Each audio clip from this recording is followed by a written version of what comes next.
এতিয়া তোমালোকে কি কৰিবলৈ লৈছা? আমাক নাকাটিবা। কিয় নাকাটিম? আমাক কাঠৰ প্ৰয়োজন হৈছে, গতিকে আমি গছ কাটিবলৈ আহিছো। গছ নাকাটিলে আমি কাঠ ক'ৰ পৰা পাম? আমাক প্ৰয়োজন হৈছে, আমি কাটিমেই। নহয় নহয় নহয়, আমাক কটাৰ আগতে অলপমান আমাৰ কথা শুনাচোন। তোমালোকৰ কথা শুনিবলৈ আমাৰ সময় নাই। ৰবাচোন বন্ধু, সিহঁতেনো কি ক'ব খুজিছে অলপ শুনি লওঁ। কি ক'বলগীয়া আছে সোনকালে ক। তোমালোকে জানানে তোমালোকে আমাৰ পৰা কি পোৱা? কাঠ পাওঁ, খৰি পাওঁ, আৰুনো কি পাম? কোৱাচোন ভনীসকল, আমি পৰিৱেশ আৰু সমাজত কি দি আছো?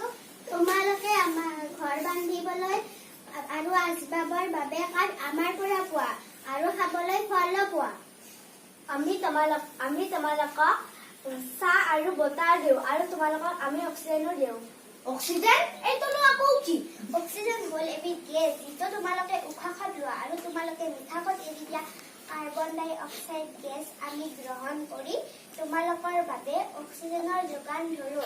এতিয়া তোমালোকে চোৱাচোন, তোমালোকে কিমান সময় উশাহ নোলোৱাকৈ থাকিব পাৰা? হয়তো আমি দেখোন উশাহ নলোৱাকৈ থাকিব নোৱাৰো। তোমাৰ এতিয়া বুজিলানে? আমি নহলে তোমালোকে জীয়াই থাকিব নোৱাৰা। আকৌ কি জানানে? বনাঞ্চল ধ্বংসৰ ফলত পৃথিৱী সেউজ গৃহৰ বহুতো ক্ষতি হৈছে আৰু তাৰ ফলত সূৰ্যৰ অতি বেঙুনীয়া ৰশ্মিয়ে পৃথিৱীত প্ৰৱেশ কৰি বিভিন্ন ৰোগৰ সৃষ্টি কৰিছিল। ককাইহঁত, আজি যে বিশ্ব পৰিৱেশ দিৱস, তোমালোকে জানানে?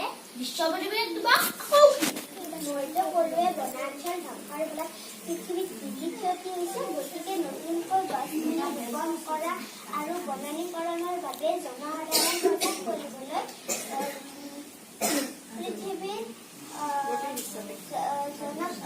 সজাগ কৰিবলৈ প্ৰতি বছৰৰ 5 তাৰিখে গোটেই পৃথিৱীতে বিশ্ব পৰিৱেশ দিৱস পালন কৰা হয়।